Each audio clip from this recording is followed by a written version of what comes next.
Top quality और consistent performance के लिए सिर्फ सिल्वर पंप नाम याद रखना।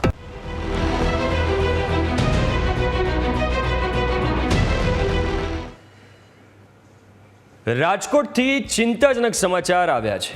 લગ્નનો આલ્બમ આવે તે પહેલા જ છૂટાછેડાની અરજીઓ થઈ રહી છે। સમગ્ર ગુજરાતમાં છૂટાછેડાના સૌથી વધુ કેસ રાજકોટમાં નોંધાયા છે।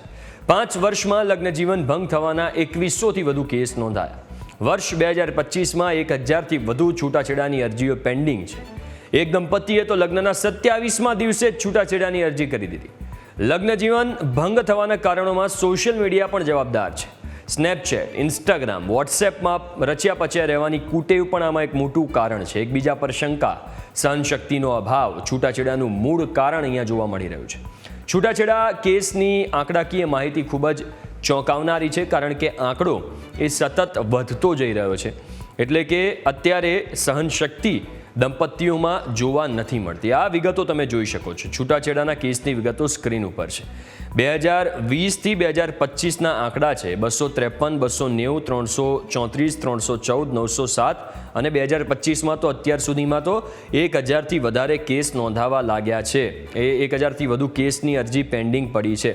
એટલે એ આખા જેટલા છેલ્લા 5 વર્ષના તમે આંકડા જોયા, એ આંકડાઓમાં સતત વધારો થઈ રહ્યો છે। છૂટાછેડાના મુખ્ય કારણો સામાજિક, આર્થિક અને વ્યક્તિગત, આ મુખ્ય કારણો છે। સામાજિક કારણો ઘણા બધા જેમાં જવાબદાર રહેતા હોય છે છૂટાછેડાના કારણોમાં। કેવી બાબતોમાં છૂટાછેડા થાય છે? તો ક્રૂરતા, શારીરિક માનસિક ત્રાસ આપવામાં આવે, મારપીટ કરવામાં આવે, અપશબ્દો બોલવામાં આવે પત્નીને, એવા સંજોગોમાં સૌથી વધારે સંભાવનાઓ રહેતી હોય છે છૂટાછેડાની। તો મિત્રો, સંબંધીઓની જે છે હાજરી સહિત અનેક એવા કારણો છે। આડા સંબંધો પણ છૂટાછેડાનું મુખ્ય કારણમાંનું એક છે। ચોંકાવનારા આંકડાઓ બહાર આવ્યા છે લગ્ન જીવનને લઈને। સમગ્ર ગુજરાતભરમાં રાજકોટ એવું શહેર છે કે જ્યાં સૌથી વધુ છૂટાછેડા થઈ રહ્યા છે। ખાસ કરીને નવ દંપતી જેમને હજી લગ્નને 27 જ દિવસ થયા હોય અને છૂટાછેડાની અરજી કોર્ટમાં આવી હોય। આપણી સાથે જાણીતા સરકારી વકીલ રક્ષિતભાઈ કલોલા જોડાયા છે। રક્ષિતભાઈ, લગ્ન જીવનમાં ભંગાણ થઈ રહ્યું છે, આપની પાસે અનેક એવા કેસ આવ્યા છે, ખાસ મુખ્ય કારણ શું જોવા મળી રહ્યા છે? ઋષિભાઈ, મુખ્ય કારણ લગ્ન જીવનમાં ભંગાણ એ એવું છે કે અત્યારે હાલના જે અત્યારની જનરેશન છે, એટલે કે બંને બાળકોમાં દીકરો અને દીકરી બંનેમાં સહનશીલતાનો ખૂબ અભાવ છે। માનો કે અત્યારે સોશિયલ મીડિયાનું એટલું બધું પેલું છે કે સોશિયલ મીડિયાનું વર્ચસ્વ એટલું છે કે દીકરી જો મોબાઈલ લઈને બેઠી હોય તો તરત એનો પતિ કે સાસુ એમ કે આ મોબાઈલ તું બંધ કર અને સાઈડમાં મૂક। હવે એ સહનશીલતા નથી સહન કરી શકતી, દીકરીમાં પણ વાંધો છે કે દીકરી સહન નથી કરી શકતી કે મને મોબાઈલ મૂકવાનું કીધું કેમ। મતલબ બંને પક્ષે સહનશીલતા રાખવી જોઈએ। અને તમને એક ઋષિભાઈ એક આંકડો આપું કે છેલ્લા 5 વર્ષમાં રાજકોટમાં જે આખા ગુજરાતના જે ચોંકાવનારા આંકડા હોય એમાં રાજકોટનો નંબર 1 કેવી રીતે થયો? તો માનો કે 2020માં 252 લોકોએ છૂટાછેડા લીધા રાજકોટમાં, એક વર્ષમાં 252 લોકોએ। એ આંકડો વધતા વધતા ગયા વર્ષે 907 થયા। એટલે આમ તમે જો ટકાવારીની દ્રષ્ટિએ જુઓ ને તો 400% વધ્યા છૂટાછેડાનું પ્રમાણ। 2025નો જે અત્યારે 5મો મહિનો ચાલી રહ્યો છે ત્યારે અત્યારે 1000થી વધુ અરજીઓ પેન્ડિંગ છે આશરે, જે ખૂબ ગંભીર બાબત કહેવાય। સોશિયલ મીડિયાની સાથે સાથે બંને એટલે દીકરો અને દીકરી જે સહનશીલતાની જે મેં વાત કરી, માનો કે આપણા વડીલોમાં આપણે એવું જોયું છે કે આપણા માતા છે ને એ આપણા પિતા ગમે એટલું કહેતા ને, ભૂતકાળમાં માર પણ ખાઈ લેતા। આપણા વડીલો, આપણા ગઈઢાઓ તો એવું કહેતા કે આપણી બા તો માર ખાઈ લેતી અને સહન કરી લેતી, કાંઈ પણ હતું સહન કરી લેતી। હવેની સ્ત્રીઓ તો એક માર ખાવાની વાત તો દૂરની છે, પણ એક શબ્દો પણ સહન કરી શકતા નથી। એટલે સહનશીલતા પણ જરૂરી છે અને બંને પક્ષે બીજું સમજણનો પણ અભાવ છે। હવેની જનરેશને એકબીજાને જે સમજવા માટે જે ધીરજ હોવી જોઈએ ને, એ ધીરજ રાખવી અનિવાર્ય છે।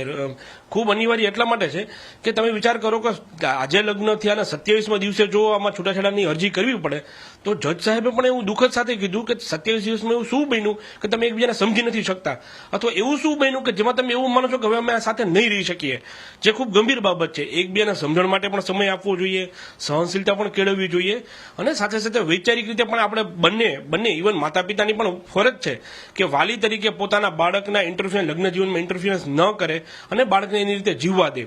ઘણી વખત અમે એવા પણ કિસ્સાઓ જોયા છે માતા પિતાનું ઇન્વોલ્વમેન્ટ હોય છે, અને એ ઇન્વોલ્વમેન્ટ એવું હોય છે કે જે બાળકોના લગ્ન જીવનને ભંગાણના આરે લાવી દે છે। તો આ બધી જ રીતે જોવા જઈએ તો ઓવરઓલ માતા પિતાએ સમાજે પણ એના બાળકોને એ દિશામાં લઈ જવા જોઈએ કે પોતાની દીકરીને કેવું જોઈએ કે દીકરી આપણે સહન કરવાનું છે અને આ પુરુષ પ્રધાન સમાજ છે. પુરુષ પ્રધાન સમાજમાં એવું નથી કે સ્ત્રીઓને હવે જૂની જે આપણી પેઢીઓ હતી કે સ્ત્રીઓને ઘરની ચોખટની બહાર જવા ન દેતા, એવું હવે નથી. પણ તેમ છતાં સ્ત્રીઓને હવે આગળ જવા દે છે, ભણવા દે છે, નોકરી કરવા દે છે, બધું જ કરે છે. પણ સાથે સાથે સ્ત્રીઓ સહનશીલતા કેળવે અને પુરુષો પણ થોડું જતું કરે. તો મારું એવું માનવું છે કે ચોક્કસપણે આ લગ્ન જીવનના જે ભંગાણ જે આવડા મોટા રાજકોટમાં આખા ગુજરાતમાં નંબર 1 થઈ રહ્યું છે એમાં ઘણે અંશે ઓછું થાય એવી શક્યતાઓ રહે. ખાસ હાલમાં જ તમારી પાસે જે કેસ આવ્યો 27મા દિવસે છૂટાછેડાની અરજી, મુખ્ય કારણ તમને શું જણાવવામાં આવ્યું બંને દ્વારા? બંને દ્વારા એવું કહેવામાં આવ્યું, એ અરજીમાં એવું લખવામાં આવ્યું કે અમે એકબીજાની સાથે રહી શકીએ એમ નથી. નામદાર અદાલતે એવું નોંધ્યું, એના પ્રોસિડિંગમાં એવું નોંધ્યું કે એવું શું બની શકે. એને બંનેને બોલાવ્યા, દીકરો દીકરી બંનેને બોલાવ્યા. જજ સાહેબે એવું કીધું કે બેટા એવું શું બન્યું કે તમે 27 દિવસમાં નિર્ણય ઉપર આવી ગયા કે તમે એકબીજાને નહીં સાથે રહી શકો અથવા એકબીજાને નથી ઓળખતા. એકબીજાને ઓળખવા માટે સમય તો આપો. તમારા માતા પિતાએ જ્યારે લગ્ન કર્યા તો કદાચ એવું બન્યું કે 5 વર્ષ સુધી એકબીજાને સમજવામાં પ્રયત્ન પસાર કર્યા, તો તમે આજે 27 દિવસમાં એવા નિર્ણય ઉપર આવી ગયા કે તમે હવે સાથે નહીં રહી શકો. એ દુઃખદ ઘટના કહેવાય. એના મા બાપનો પણ વાંક કહેવાય કે એના બાળકોને સમજાવી નથી શકતા કે 27મા દિવસે જો આ લગ્ન થયાના છૂટાછેડા કરવા પડે તો એ ખૂબ ગંભીર બાબત કહેવાય. ખાસ એક પુરુષ મિત્ર એટલે કે પતિના મિત્ર સાથે મહિલા વાત કરતી હોય ને પ્રેમમાં પડે, આવા પ્રકારના પણ કિસ્સાઓ સામે આવતા હોય છે. સોશિયલ મીડિયા ખૂબ જ મહત્વનો ભાગ ભજવી રહ્યો છે અત્યારે છૂટાછેડામાં. તો આ જે કિસ્સો છે એના વિશે શું કહેશો? સામાન્ય સંજોગોમાં છે ને એવું નોંધવામાં આવ્યું છે કે સોશિયલ મીડિયાને કારણે થોડે અંશે વ્યભિચાર વધ્યો છે, થોડે અંશે. અને બંને તરફે, એવું નહીં કે પુરુષ તરફે, સ્ત્રી તરફે પણ અને પુરુષ તરફે પણ એવી ટકાવારી સામાન્ય સંજોગોમાં ખૂબ ઓછી છે. પણ એક વસ્તુ હા હું ચોક્કસ કહીશ કે સોશિયલ મીડિયાને કારણે છૂટાછેડાનું પ્રમાણ ખૂબ વધ્યું છે. તો આ જ મુદ્દે આપણી જોડે ચર્ચા કરવા માટે મહેમાનો જોડાયા છે. ડોક્ટર ધારા જોશી, આસિસ્ટન્ટ પ્રોફેસર, મનોવિજ્ઞાન ભવન, સૌરાષ્ટ્ર યુનિવર્સિટી, શોભના રાવલ, મહિલા અગ્રણી, અને મહેશ સવાણી, સામાજિક અગ્રણી આપણી સાથે જોડાયા છે. સૌથી પહેલા મહેશભાઈ જોડે જઈશું, કારણ કે મહેશભાઈ અનેક દીકરીઓના લગ્ન પણ કરાયા છે, એટલે એમને પણ ખૂબ જ ચિંતા થતી હશે. કારણ કે જે રીતે છૂટાછેડાના કિસ્સાઓ વધી રહ્યા છે અને હમણાં તો જે મહેશભાઈ એક કિસ્સો આવ્યો, 27 દિવસમાં અરજી કરી દીધી છે. તમારા અનુભવ પ્રમાણે કયા કયા કારણો હાલની પરિસ્થિતિમાં, સાંપ્રત પરિસ્થિતિમાં જવાબદાર છે છૂટાછેડા માટે?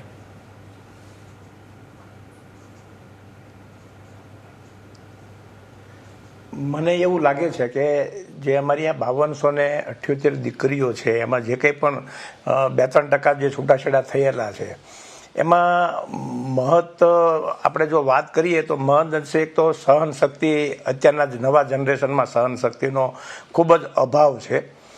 અને બીજું જોઈએ તો છૂટાછેડાનું બીજું પણ કારણ એકબીજાની દેખાદેખી. બાજુવાળા નવી કાર લાવ્યા, બાજુવાળા દાગીનો લાવ્યા, એમની મોટી બહેન, એમના જીજુ કંઈ એમનો દાગીનો બનાવી દીધો, તો એને હિસાબે પતિ અને પત્નીમાં ઘણી બધી રકઝકો થાય અને તેના હિસાબે પણ છૂટાછેડા થતા હોય છે. ત્રીજી બાબત એ છે કે પહેલાંના જમાનામાં ટપાલ વ્યવહાર હતો, આ મોબાઈલ ને સોશિયલ મીડિયા હતું નહીં, એટલે એકબીજાના કનેક્શન બહુ ઓછા રહેતા. હવે અત્યારે સાસુના અને વહુના ઝઘડાઓ થતા, પણ હવે તો સાસુ, નણંદ, મમ્મી અને એની બહેનો અને એના જીજુઓ આ બધા એકબીજાના કનેક્શનમાં હોય છે અને એકબીજાની કમ્પેરિઝનમાં ચડી ગયા છે અને એના હિસાબે પણ છૂટાછેડાનું પ્રમાણ વધ્યું છે. ઘણી બધી બાબતોમાં એવું થાય છે કે દીકરીઓએ વેવિશાળ વખતે વાત નક્કી કરી હોય કે ભાઈ અમારી પાસે ફ્લેટ છે કે ઘર છે, એટલા જમીન છે, પછી કે ખોટું બોલ્યા, ખાલી પૈસાની ગણતરીમાં થઈને પણ છૂટાછેડા થતા હોય છે. અને અત્યારના જનરેશનમાં મોટામાં મોટી બાબત એ છે કે પહેલાંના જમાનામાં દીકરો અને દીકરીની વચ્ચે આપણા એક સામાજિક અગ્રણીઓ વચ્ચે રહેતા અને એ બંને વ્યવિશાળ નક્કી કરાવતા, લગ્ન નક્કી કરાવતા, કંઈક ઝઘડા પણ થયા હોય તો એને વચ્ચે બોલાવવામાં આવતા અને જેમનો પણ વાંક હોય તો એમને કહેવામાં પણ આવતું. હવે એવું રહ્યું નથી. હવે સોશિયલ મીડિયાને હિસાબે ઘણા બધા ફેસબુકમાંથી એકબીજાને જોઈન્ટ થાય છે અને ખાસ કરીને એક પોતાના કુંડાળામાં, કારણ કે આપણે પતિ અને પત્ની જો એ ઘણા સમયથી એકબીજાને ઓળખતા હોય, એના પરિવારો એકબીજાને ઓળખતા હોય, તો એમના પરિવારને હિસાબે એમના જે મગજ છે એ બધાને એકબીજાને ખબર પડે. પણ હવે તો ક્યાં સુરતના હોય, અમદાવાદના હોય, ક્યાં જામનગરના, ભાવનગરના, અમરેલીના, ક્યાંથી ક્યાં સંબંધો જોડાય છે. અને અહીંયા સુરતથી તો ગુજરાતમાંથી હવે ઓરિસ્સા અને ટ્રાયબલ વિસ્તારમાંથી પણ દીકરીઓ લાવી, દીકરીઓના અભાવને કારણે, અને એમનું મેચિંગ થવું ખૂબ જ મુશ્કેલ બનતું હોય છે. અને ખાસ કરીને ત્રીજી વ્યક્તિની કાન ભંભેરણી, જ્યાં સુધી પતિ અને પત્નીના એન્ગેજમેન્ટ હોય ત્યાં સુધી એકબીજા ઉપર ખૂબ જ વિશ્વાસ હોય, પણ લગ્ન પછી ઉપરવાળા, નીચેવાળા, આજુબાજુવાળા એ થોડું પણ નેગેટિવ દીકરી માટે કે દીકરા માટે બોલે તો એ એમને સાચું માની લે છે. અને નાની નાની બાબતોમાં સહન શક્તિને અભાવે એ લોકોના છૂટાછેડા થતા હોય, એવો અમને જે અત્યારે જે આ જાણવા મળ્યા છે અમારા કિસ્સાઓ, એમાં ખાસ કરીને જોવા મળ્યું છે. અને કાન ભંભેરણીની જે આપણે વાત કરીએ તો વર્ષો જૂનો પ્રોબ્લેમ છે, વર્ષોથી આ આવ્યો છે અને હજુ પણ ચાલી રહ્યો છે. આપણી જોડે ડૉક્ટર ધારા જોશી પણ છે. ધારાબેન, જ્યારે પણ કોઈને પૂછવામાં આવે કે છૂટાછેડા કેમ થઈ રહ્યા છે, તો સૌથી પહેલાં મોટાભાગના લોકો એવું કહેશે કે હવે જે છે સહનશક્તિ દંપતીઓમાં નથી રહી. એ પુરુષમાં અને સ્ત્રીમાં, પતિમાં અને પત્નીમાં સહનશક્તિ નથી રહી, ઝઘડા વધી રહ્યા છે અને એના કારણે છૂટાછેડાના કિસ્સા વધી રહ્યા છે. પણ આ સહનશક્તિ હવે કેમ નથી રહી, આ સૌથી મોટો સવાલ છે. ધારાબેન, ખાસ કરીને જેમ વડીલશ્રીએ કહ્યું એ રીતે કે ઘણી બધી બાબતો છૂટાછેડા માટે કારણભૂત હોય છે. મનોવિજ્ઞાન ભવનની અંદર તો છેલ્લા 5 વર્ષથી એક કાઉન્સેલિંગ સેન્ટર જ શરૂ થઈ રહ્યું છે અને એ કાઉન્સેલિંગ સેન્ટરની અંદર અત્યાર સુધીમાં લગભગ 75 થી 78 દંપતીઓ કે જેઓ છૂટાછેડા લેવાના હતા અથવા તો જેઓને ક્યાંક ને ક્યાંક મન દુઃખ હતું, એવા દંપતીઓનું કાઉન્સેલિંગ પણ કરવામાં આવ્યું છે અને જેમાં મહદઅંશે અમને લોકોને સફળતા પણ ક્યાંક ને ક્યાંક મળી છે. તો જે અમે અલગ અલગ કારણો જોઈએ, એમાં જેમ આપે કહ્યું એમ સૌથી પહેલું જે કારણ હતું એ સહનશક્તિનો અભાવ. તો એ સહનશક્તિનો અભાવ શા માટે આવે છે? ક્યાંક ને ક્યાંક આપણે એ દિશામાં જઈ રહ્યા છીએ, ક્યાંક ને ક્યાંક આપણે ઊંધી રીતે લોકોને સમજાવી રહ્યા છીએ કે આપણાથી સહન ન થાય તો સામેવાળી વ્યક્તિને કહી દેવું. પણ કઈ રીતે કહેવું, કઈ પરિસ્થિતિમાં કહેવું, એ કહેવાથી કેવા પ્રકારના પરિણામો આવશે અને પરિણામોની એ પછીની અસરો શું હશે, એના વિશે આપણે યુવક કે યુવતી બંનેમાંથી કોઈને પણ જાણ નથી કરતા. એટલે કહી દેવાની જે વાત આવી છે ત્યાં જ ક્યાંક ને ક્યાંક આ સહનશક્તિનો અભાવ જોવા મળ્યો છે. બીજા જે કારણો પણ અમારી સામે ક્યાંક ને ક્યાંક આવેલા છે તો જેની અંદર શંકાશીલ સ્વભાવ, એ ઘણી વખત આપણે એવું જ માનતા હોઈએ છીએ કે સ્ત્રીઓનો શંકાશીલ સ્વભાવ છે, વર્ષોથી આપણે સાંભળતા આવીએ છીએ, પણ એવું નથી હોતું. બંને તરફની શંકાઓ જ્યારે વધતી જાય છે, કારણ કે લગભગ અત્યારે દરેક કુટુંબની અંદર હસબન્ડ અને વાઇફ એ બંને જોબ કરતા હોય છે, તો બંનેનું પોતપોતાનું મિત્ર વર્તુળ હોય છે, બંનેના પોતપોતાના કામ અલગ હોય છે, કાર્ય કરવાની રીત અલગ હોય છે. તો ત્યાં જ્યારે ઓપોઝિટ જેન્ડરની સાથે વાતચીત કરવાની આવે છે, ઓપોઝિટ જેન્ડરની સાથે કામ કરવાનું આવે છે, તો ત્યારે એક શંકા એ ઊભી થતી હોય છે કે શા માટે મારે તો આવી રીતે નથી કરવાનું હતું, તમારે શા માટે. વાત ખાલી સિટી વિસ્તારમાં, શહેરી વિસ્તારોમાં વધારે જોવા મળે છે કે પછી ગામડાઓમાં પણ આવા કિસ્સાઓ વધી ગયા છે? કારણ કે ગામડાઓમાં તો એવું નથી કે દરેક જે મહિલા હોય, દરેક સ્ત્રી હોય નોકરી કરતી હોય, એટલે શહેરી વિસ્તારમાં આવી જે શંકાશીલ પ્રવૃત્તિઓ વધારે જોવા મળી રહી છે કે ગામડાઓમાં પણ આવી સ્થિતિ છે? બાબત જે છે સૌથી વધારે અમારી સામે આવેલી છે, પણ છૂટાછેડાનું પ્રમાણ હવે ગામડાઓ સુધી પણ પહોંચ્યું છે. શા માટે? કારણ કે ગામડાની અંદર જે સંયુક્ત કુટુંબો રહેતા હતા એ હવે કોઈને કોઈ કાર્ય કરવા માટે, કોઈને કોઈ વ્યવસાય કરવા માટે ગામડા તરફથી શહેરમાં પ્રયાણ કરવા આવ્યા છે. તો ઘણી વખત એવું બને છે કે પતિ એ શહેરની અંદર જોબ કરતો હોય છે ને એની પત્ની એ ગ્રામ્ય વિસ્તારમાં રહેતી હોય છે, તો ત્યાં પણ એક પ્રકારનું જે ડિસ્ટન્સ આવી જાય છે, એક પ્રકારનું જે અંતર આવે છે, એ પણ છૂટાછેડા માટે જવાબદાર બન્યું છે. એક મુખ્ય કારણ જે અમારી સામે આવેલું છે કે ઘણી બધી વખત માતા પિતાના ફોર્સના કારણે થયેલા લગ્નો એ પછીથી છૂટાછેડાની અંદર પરિણમતા હોય છે. કારણ કે જ્યારે દીકરી કે દીકરો એને લગ્ન કરવાની ઈચ્છા ન હોય, એને કોઈ પણ પ્રકારની સમસ્યાઓ હોય, ત્યારે વડીલો એવું માનતા હોય છે કે લગ્ન કરાવી દેશું એટલે બધું સેટ થઈ જશે, પણ પરિણામ એનાથી ઉલટું આવે છે. સેટ થવાની જગ્યાએ બધું અપસેટ થઈ જાય છે અને એનું પરિણામ એ છૂટાછેડાની અંદર પરિણમતું હોય છે. એટલે એક સમય અલગ હતો કે જ્યારે કોઈ પણ સમસ્યા આવે તો દીકરી કે દીકરાઓના લગ્ન કરાવી દઈએ તો એ સમસ્યાનું સમાધાન થઈ જતું. હવે એ લગ્ન કરાવવાથી સમસ્યાનું સમાધાન જ થશે એવું નથી, એનું પરિણામ એ છૂટાછેડાની અંદર પણ પરિણમતું હોય છે. એટલે સહનશીલતાનો અભાવ, શંકાશીલતા, દેખાદેખી અને ક્યાંક ને ક્યાંક એક પ્રકારની ચડાવણી, એક પ્રકારની એમ કહેવાય ને કે ભાઈ દરેક વસ્તુ મેળવી લેવાની જે તલબ લાગેલી છે, દરેક વસ્તુ જોઈએ જ, એ જે એક શોખ, એક ટ્રેન્ડ બની ગયો છે, એના કારણે પણ છૂટાછેડાનું પ્રમાણ એ દિવસે ને દિવસે વધતું જણાય છે. બિલકુલ. શોભના રાવલ આપણી સાથે છે, મહિલા અગ્રણી. શોભનાબેન, તમારી જોડે તો અનેક આવા કિસ્સા આવતા હશે, અનેક મહિલાઓ પણ આવતી હશે, કદાચ પુરુષો પણ આવતા હશે. સૌથી વધારે કયા પ્રકારના કિસ્સા જોવા મળે છે કે બે પતિ પત્ની વચ્ચે ઝઘડો થયો એનું મુખ્ય કારણ સોશિયલ મીડિયા હોય કે પછી કોર્પોરેટમાં ક્યાંય કામ કરતા હોય એટલે શંકા ઉપજી ગઈ હોય? કયા મુખ્ય કારણો જોવા મળે છે?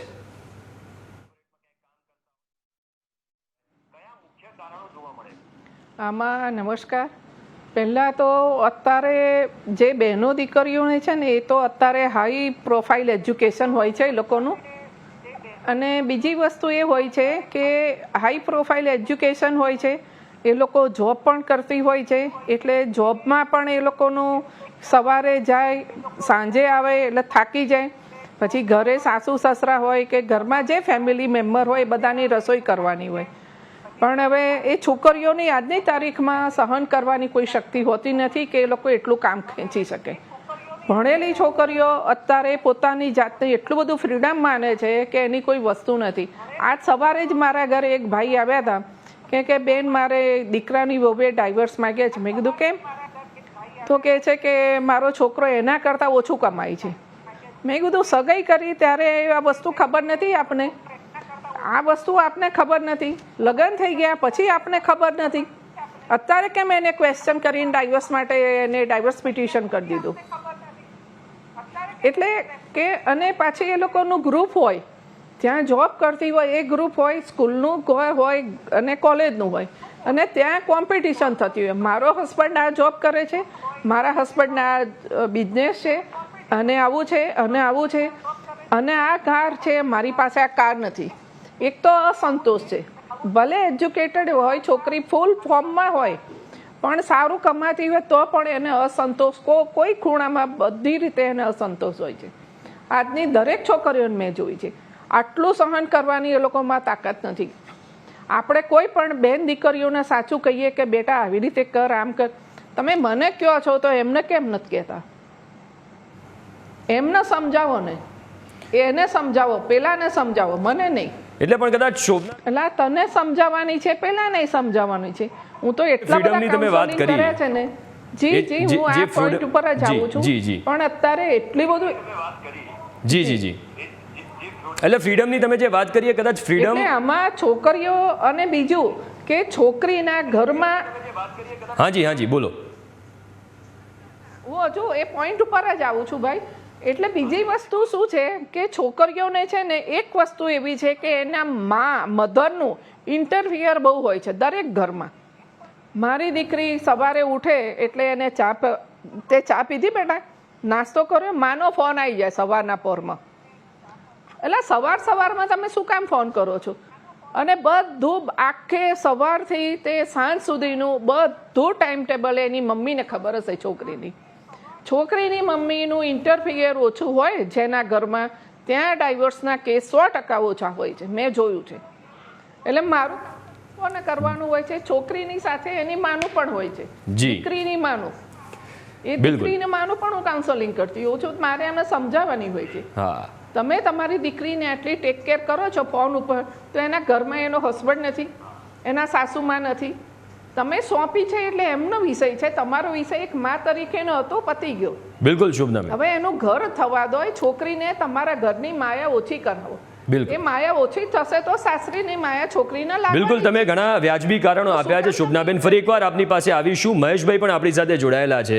મહેશભાઈ, શુભનાબેને ઘણા બધા વ્યાજબી કારણો આપ્યા. એક વાત એમણે ફ્રીડમની પણ કરી, પણ કદાચ એ ફ્રીડમ તો એ જરૂરી છે દીકરી માટે, પણ એની ડીલ કરવાની રીત અલગ હોવી જોઈએ. ઘરવાળા જે દીકરી ત્યાં ગઈ છે, ઘરના લોકો અને દીકરી વચ્ચેની ડીલ કરવાની રીત અલગ હોવી જોઈએ. એટલે ઘણા બધા વ્યાજબી કારણો છે, પણ એક મુખ્ય કારણ સોશિયલ મીડિયા પણ છે. કારણ કે સોશિયલ મીડિયાનો એટલો બધો વપરાશ વધી ગયો છે, એમાં જો ક્યાંય કોઈને શંકા ન થતી હોય તો પણ થવા લાગે એવી સ્થિતિ અત્યારે મહેશભાઈ જોવા મળી રહી છે. એની ઉપર શું કહેશો?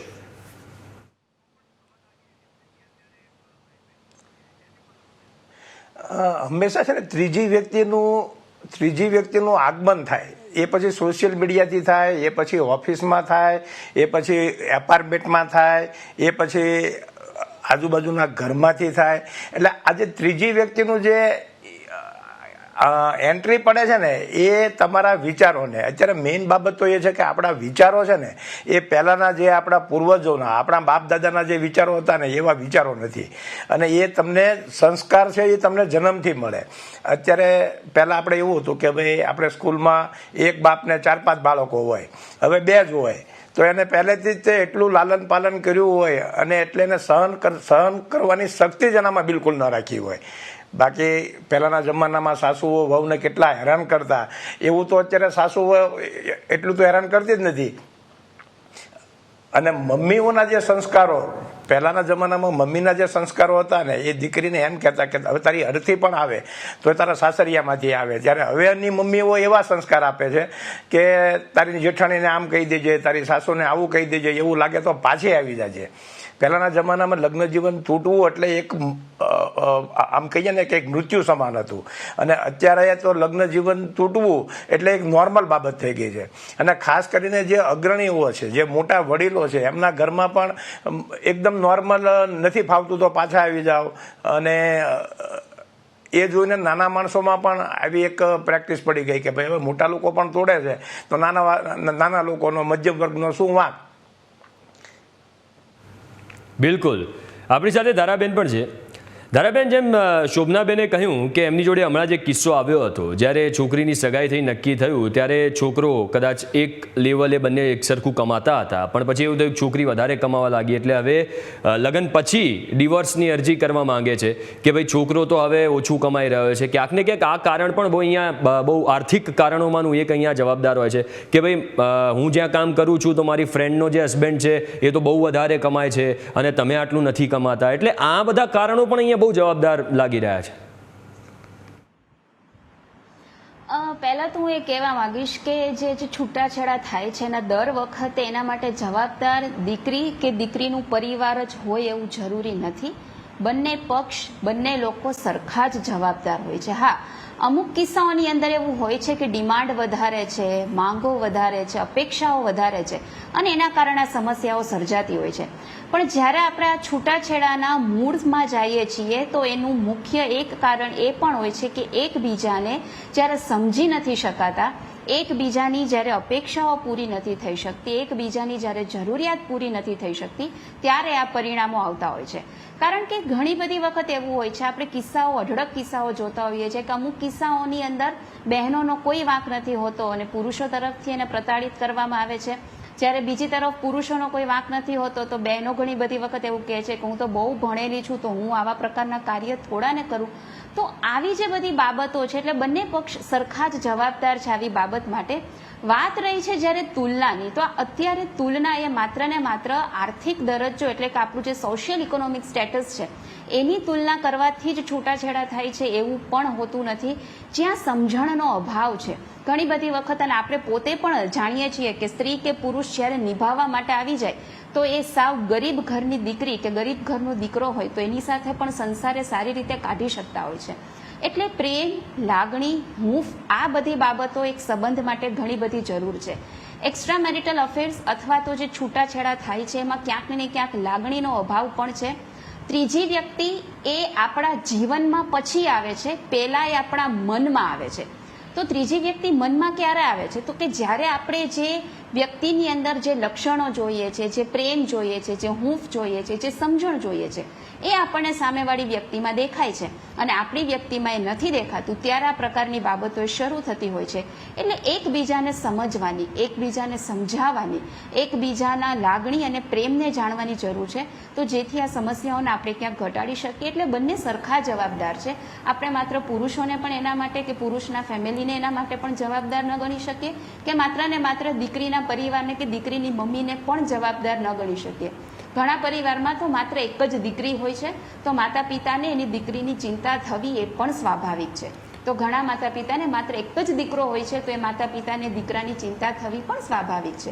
એટલે સોશિયલ મીડિયાની અંદર આવતા ઘણા બધા કિસ્સાઓ પણ છૂટાછેડાનું પ્રમાણે વધારી રહ્યા હોય છે. જી બિલકુલ ધારાબેન, તમે એમ પણ કહ્યું કે કોઈ વ્યક્તિ આપણા જીવનમાં આવે એની પહેલાં ત્રીજી વ્યક્તિ એ મનમાં આવતું હોય છે, પણ એનું કારણ એ છે કે સામે જે આપણો પાર્ટનર છે આપણને ના ગમતું હોય એટલે ત્રીજી વ્યક્તિની એન્ટ્રી થાય, પણ એને જસ્ટિફાય અહીંયા કરવું એ યોગ્ય નથી, કારણ કે જો ના ગમતું હોય તો વાતચીતથી એને સોલ્વ કરી શકાય. ત્રીજી વ્યક્તિને લાવવું એનો મતલબ એ ચીટિંગ થઈ, અને એ કિસ્સામાં મને લાગે છે એ કિસ્સાઓ આજકાલ વધી રહ્યા છે. શોભનાબેન પાસે આપણે જવા માંગીશું. શોભનાબેન, તમારી જોડે એ જાણવા માંગીશું કે સુખી દાંપત્ય જીવન કેવી રીતે નિભાવવું, કઈ કઈ વાતોનું અહીંયા ધ્યાન રાખવું જોઈએ?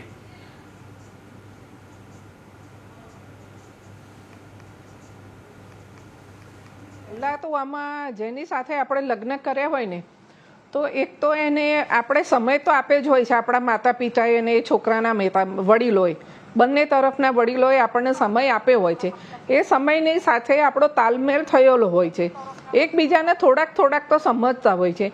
પહેલાંના જેવી છોકરીઓ પહેલાંના મારા જમાનાની કહું છું કે સગાઈ વખતે કંઈ ભાન જ નહોતું કે ભાઈ શું છે, કેવું છે, કેવું કંઈ આપણે હતું નહીં. હવે આજના જમાનામાં છોકરીઓ એટલી હાઈ એજ્યુકેટેડ છે અને એજ્યુકેશન કરેલું હોય છે, એટલે એ લોકોને બધી ખબર જ હોય છે. પણ એક વસ્તુ છે કે એક સમજ શક્તિથી સંબંધ બંધાતો હોય છે, અને એ સંબંધ બંધાવવાથી એક કુટુંબ ઊભું થતું હોય છે. મેઇન પાયો છે આપણા માટે. દરેક બેન દીકરીએ કે દીકરાએ કે ભાઈએ પોતાનું ફેમિલી બનાવવા માટે એને પણ સમજવાની જરૂર છે. બંને તરફથી જો સહન કરીને બંને પાયા મજબૂત થશે ને, તો એ ઘરના પાયા 4 મજબૂત થઈ જશે.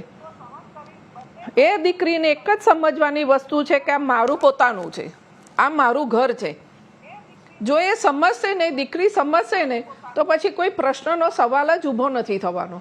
અને બીજી વસ્તુ છે કે એની સાથે છોકરાના ફેમિલીવાળાએ એ છોકરીને એટલો સાથ સહકાર આપવો પડે કે એને થોડોક ટાઈમ આપવો પડે. આવતાની વેત આપણે એમ કહીએ કે તું આમ કર્યું ને તે આવું કર્યું ને, હવે એના અલગ વાતાવરણમાંથી એ છોકરી આવે છે, એ અલગ ઘરમાં આવી રહી છે.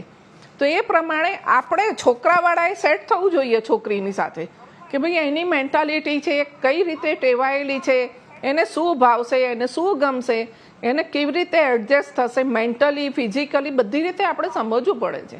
આપણે કોઈની દીકરી લાયા રહીએ છીએ, આપણી પણ દીકરી કોઈના ઘરે જાય છે તો આપણે એવું ઈચ્છીએ છીએ કે મારી દીકરીને ચારે તરફનું સુખ મળે.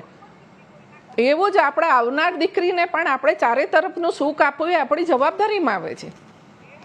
મા જ અને બાપે જ આપણા દીકરાને સમજાવવો પડે કે બેટા એને આવતા અનુકૂળ લાગે, 2 વર્ષ લાગે, 5 વર્ષ લાગે, એમાં આપણે પોતાએ ફેમિલી, છોકરાના ફેમિલીવાળાએ થોડી ધીરજ રાખવી પડે અને શાંતિ રાખવી પડે.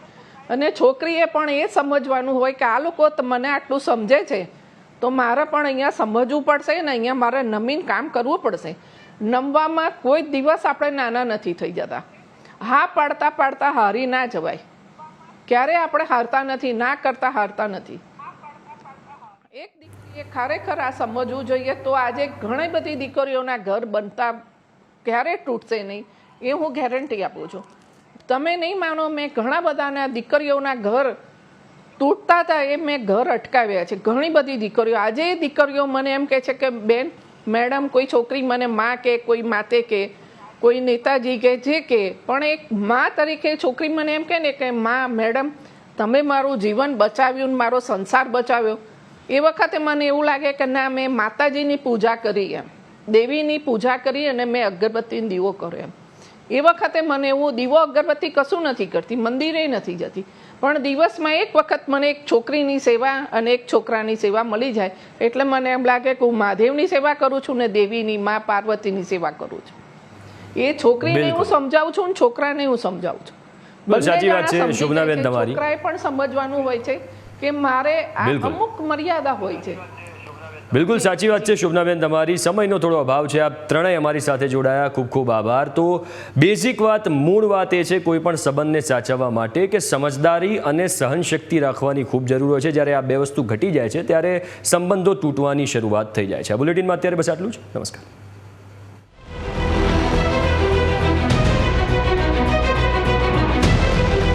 વર્તમાન સમયમાં જે લગ્ન જીવનમાં ઘણી તકરારો આવે છે ને ઘણી વખત નાની નાની બાબતોમાં પણ એવી તકરારો આવતી હોય છે કે લગ્ન જીવન છે અટકી પડતું હોય છે, તૂટી જતું હોય છે. ત્યારે વર્તમાન જનરેશન એટલે કે કોલેજન વિદ્યાર્થીઓ રિલેશનશિપ બાબતે શું વિચારે છે તેમની સાથે વાત કરીશું.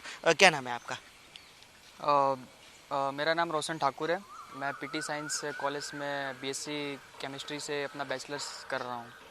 रोशन जी, जो अभी रिलेशनशिप की बात चल रही है, कॉलेज टाइम से रिलेशन स्टार्ट होती है ऐसा मानना है, क्या मानते हो आप कैसा लाइफ पार्टनर इच्छ रहे हो, आपका लाइफ पार्टनर कैसा होना चाहिए, रिलेशन के बारे में क्या कहोगे? सबसे पहले तो ये कहना चाहूँगा कि ये जो रिलेशनशिप होती है वो नेचुरली भी होती है। बहुत लोग वो दूसरों को देख के भी सोचते हैं कि हम भी करें, बट जो रिलेशनशिप की बारे में बात करूँ तो एक लड़का और एक लड़की जब एक रिलेशनशिप में आते हैं तो लड़की को लड़के के बारे में समझना ज़रूरी है अच्छे से, और लड़के को भी लड़की के बारे में समझना ज़रूरी है।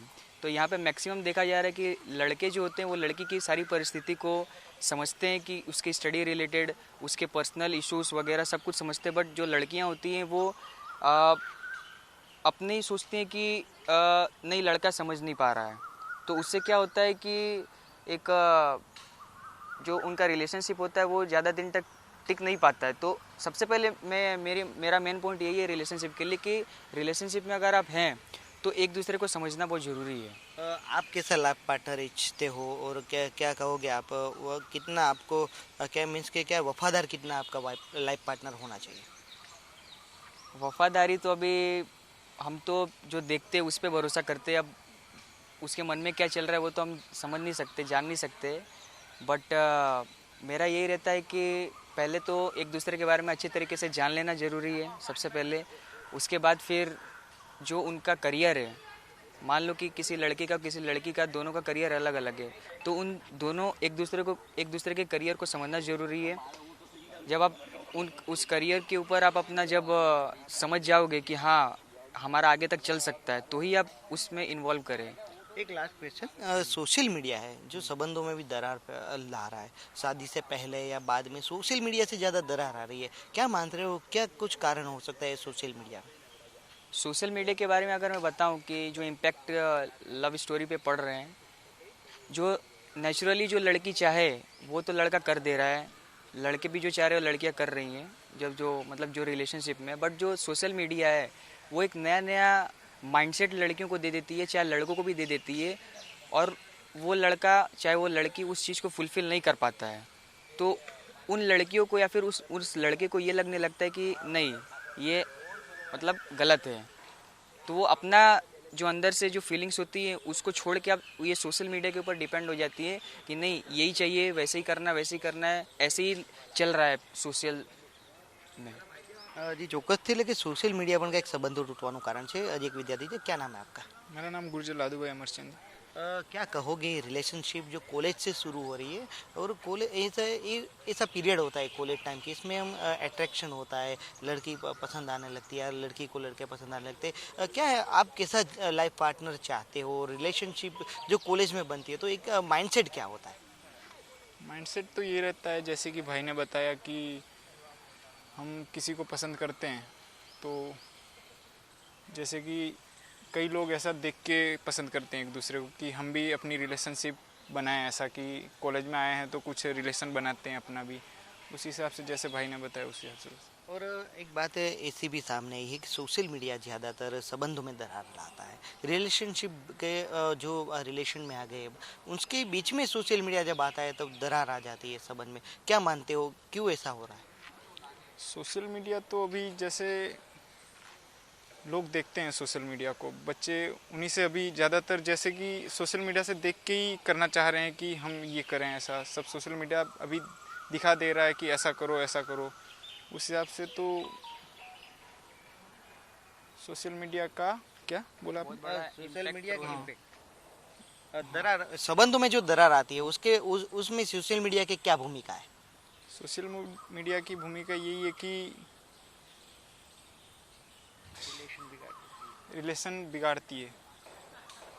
और एक लास्ट क्वेश्चन आपसे पूछूंगा, कैसा लाइफ पार्टनर आप चाहते हो, क्योंकि आप कॉलेज लाइफ शुरू किए, कुछ आपने माइंड क्लियर किया होगा कि ऐसा लाइफ पार्टनर चाहिए, आप कैसा लाइफ पार्टनर चाहते हो? मैं ऐसा लाइफ पार्टनर चाहता हूँ कि जो मुझे संभाल सके और मेरी फैमिली को संभाल सके, बस। और अभी जो किस्से आ रहे हैं सामने के शादी के बाद झगड़े हो रहे हैं ज़्यादातर, तो क्या लगता है पुरुषों में सहन शक्ति अभी कम हो रही है ज़्यादा है? क्या लग रहा है कि पुरुष अभी टॉर्चरिंग सहन कर रहा है ज़्यादा? नहीं, ये तो मैं बता नहीं पाऊँगा क्योंकि अभी ये मैंने किया नहीं है और अभी टाइम है इन चीज़ों में मेरे लिए, तो ये चीज़ मैं नहीं बता सकता. ચોક્કસથી હતા સુરતના કોલેજન વિદ્યાર્થીઓ કે જેમને સ્પષ્ટપણે કહ્યું કે કોલેજ ટાઈમથી જ્યારે વિદ્યાર્થીઓ છે તે રિલેશનમાં આવતા હોય છે ને ઘણી કેટલાક લોકો છે દેખાદેખીમાં પણ રિલેશન છે તે બનાવતા હોય છે. ત્યારબાદ સોશિયલ મીડિયાની પણ એક ભૂમિકા હોય છે કે જ્યારે જરૂરિયાતો હોય છે કે સોશિયલ મીડિયામાં અલગ અલગ જે ટ્રેન્ડો ચાલતા હોય છે તે ટ્રેન્ડમાં એકાબીજાની જે કહેવાય કે શરતો જે મૂકવામાં આવતી હોય છે, ફરવા જવાની હોય કે પછી અન્ય ટ્રેન્ડ હોય, તેની ઈચ્છા ફૂલફિલ ન થવાના કારણે પણ ક્યાંક આજે રિલેશન માં જે લગ્ન જીવન હોય છે તે પણ તૂટતા હોય છે. સૌપ્રથમ તો જ્યારે અન્ડરસ્ટેન્ડિંગથી બંને છે એકાબીજા સાથે પાર્ટનરો જોડાયા હોય છે, પરંતુ સોશિયલ મીડિયા જ્યારે વચ્ચે આવતું હોય છે ત્યારે જરૂરિયાતો એકાબીજાની પૂરી ન થતા, એટલે કે જે ઈચ્છાઓ હોય છે, જે ગર્લ્સ અથવા તો બોયઝની જે ઈચ્છાઓ હોય છે તે એકાબીજા સમજી શકતા નથી અને સોશિયલ મીડિયામાં વધારે પડતી જે દરારો છે સંબંધોમાં પડતી હોય છે ને તેના જ કારણે અનેક વખત આ રિલેશન પણ તૂટતા હોય છે. એટલે કે સુરતના વિદ્યાર્થીઓએ પણ સ્પષ્ટપણે કહ્યું કે રિલેશન જ્યારે સોશિયલ મીડિયા નથી હોતું ત્યારે લાંબી ટકી શકે છે, પરંતુ સોશિયલ મીડિયા વચ્ચે આવ્યા બાદ રિલેશન તૂટે છે. કેમેરા પર્સન કેસી વઘાસ સાથે વિત્રુપાપરા, ન્યૂઝ કેપિટલ, સુરત.